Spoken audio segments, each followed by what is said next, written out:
अस्सलाम वालेकुम students, once again simultaneous system of equations के साथ when both equations are quadratic, अगर हमारे पास दोनों equations quadratic हो।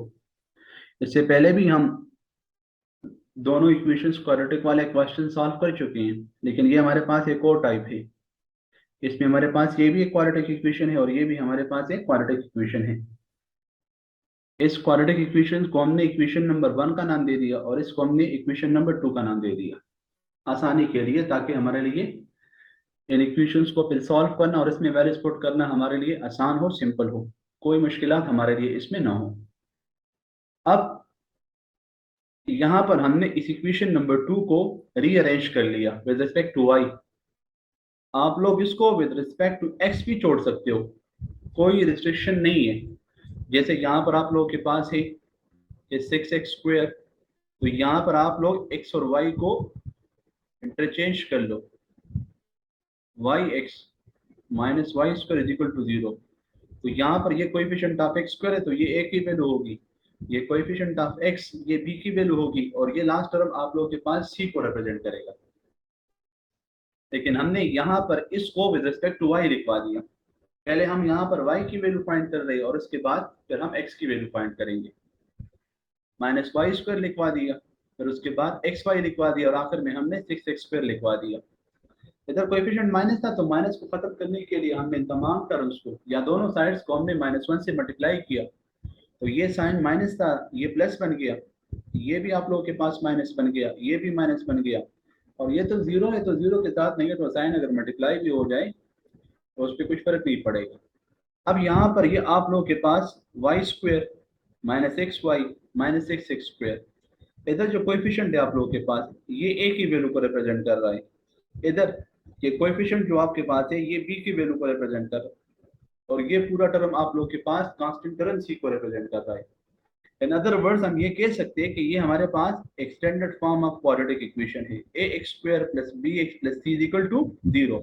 लेकिन यहाँ पर ये इक्वेशन आप लोगों के पास विद रिस्पेक्ट टू x है, आप लोगों के पास इसमें हमने वेरिएबल x यूज किया हुआ है और यहाँ पर हमने वेरिएबल y दे दिया, मतलब यहाँ पर आप लोगों के पास y आ गया। तो इक्वेशन आप लोगों के पास वही है, स्टैंडर्ड क्वाड्रेटिक इक्वेशन आप लोगों के पास जो है वो किसी भी वेरिएबल में आप लोगों के पास आ सकता है।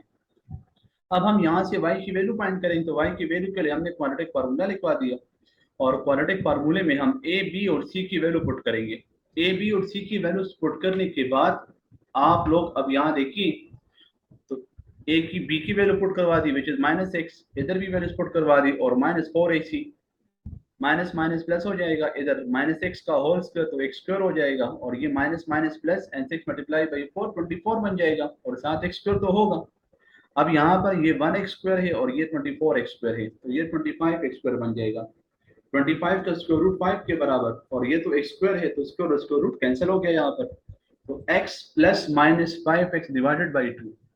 अब यहाँ पर दो पॉसिबिलिटीज है हमारे पास, या तो ये प्लस होगा या ये माइनस होगा। एक दफा हमने इसको प्लस के लिए सॉल्व किया तो y की वैल्यू यहाँ पर 3x आ गई और एक दफा हमने इसको सॉल्व कर लिया माइनस के लिए y = x - 5x divided by 2, तो y की वैल्यू यहाँ पर हमारे पास -2x आ गई।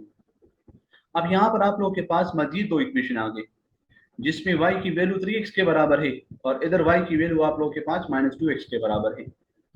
अब हमने एक दफा इस इक्वेशन नंबर 3 को पुट करना है इक्वेशन नंबर 1 में और एक दफा हमने इस इक्वेशन नंबर 4 को पुट करवाना है इक्वेशन नंबर 1 में पुट करना है, ताकि हम यहां से x की वैल्यू को फाइंड कर सकें। अब यहां पर हम y = 3x को पुट कर लेते हैं इक्वेशन नंबर 1 में, तो ये बन जाएगा x² + 3x का होल स्क्वायर = 20, ये 3x का होल स्क्वायर तो ये 9x² बन गया, इन दोनों को ऐड किया तो 10x² = 20 आ गया। दोनों साइड्स को 10 पे डिवाइड करें तो आप लोगों के पास x² = 2 आ जाएगा, क्योंकि हमने तो यहाँ पर x फाइंड करना है और यहाँ पर तो स्क्वायर दिया हुआ है तो इस स्क्वायर को खत्म करने के लिए हम स्क्वायर रूट लेंगे। स्क्वायर रूट लेने के बाद आप लोगों के पास x की वैल्यू आ जाएगी +- अब यहाँ पर आप लोगों के पास जो x की वैल्यू है उसमें दो पॉसिबिलिटीज है, एक दफा प्लस और एक दफा माइनस।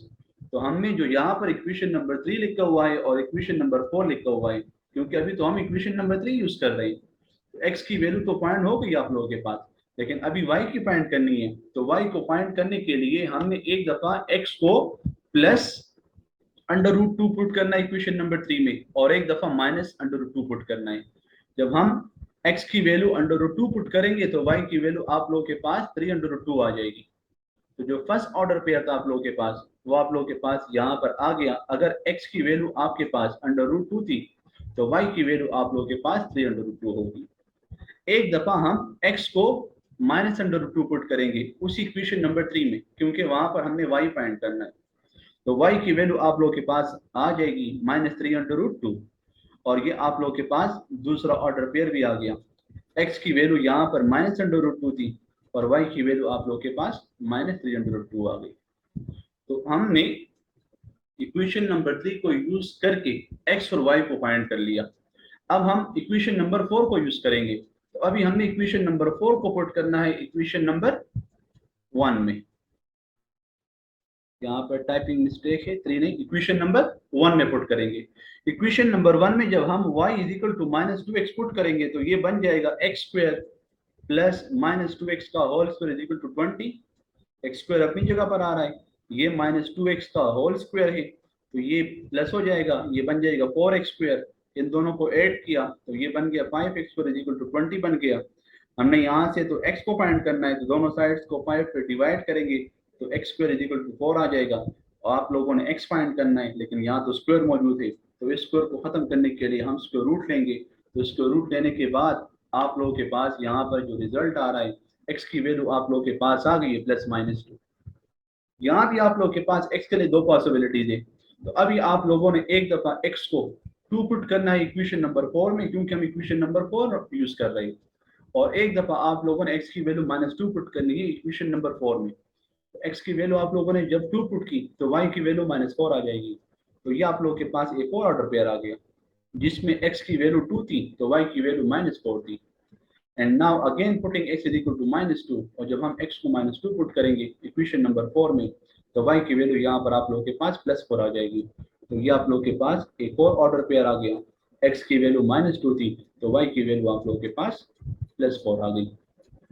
तो आप लोगों ने यहाँ पर जो ये सिस्टम ऑफ इक्वेशन सॉल्व किया, इस केस में भी आप लोगों के पास दोनों इक्वेशंस क्वाड्रेटिक थे, लेकिन ये आप लोगों के पास एक डिफरेंट टाइप का सवाल था, जिसमें आप लोगों ने सबसे पहले एक इक्वेशंस को स्टैंडर्ड क्वाड्रेटिक फॉर्म में कन्वर्ट किया। विद रिस्पेक्ट टू x लिखवाओ या विद रिस्पेक्ट टू y लिखवाओ, वो आप लोगों की मर्जी है। अगर विद रिस्पेक्ट टू y लिखोगे तो y की वैल्यू फाइंड होगी, और अगर विद रिस्पेक्ट टू x लिखोगे तो आप लोगों के पास x की वैल्यू फाइंड होगी। तो हमने यहाँ पर सबसे पहले विद रिस्पेक्ट टू y लिखवा कर पहले y की वैल्यू फाइंड की, और फिर उसके बाद हमने x को फाइंड किया।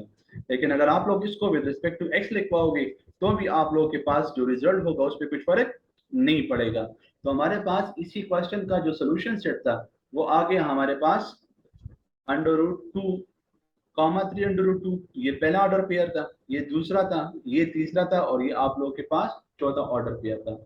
आप लोग इस सोल्यूशन सेट को ऐसे भी लिखवा सकते हो कि अगर आप लोग इसको एक ही साथ लिखवाओ, क्योंकि यहाँ पर ये +√2 तो ये माइनस, तो हम इसको ऐसे भी लिखवा सकते हैं, यहाँ भी प्लस और माइनस, और इसी तरह यहाँ भी ये प्लस तो ये माइनस, तो +-2 और +-4। ये सोल्यूशन सेट आप लोग ऐसे भी लिखवा सकते हो, कोई इशू नहीं है, अलग अलग भी लिखवा सकते हो और एक साथ भी इसको आप लोग लिखवा सकते हो। उम्मीद है स्टूडेंट्स आप लोगों ने इस टाइप को समझा होगा। इंशाल्लाह अगले लेक्चर में हम मजीद एक और टाइप के क्वाड्रेटिक इक्वेशंस को सॉल्व करेंगे और वहां से सोल्यूशन सेट को फाइंड करेंगे। तब तक के लिए अल्लाह हाफिज।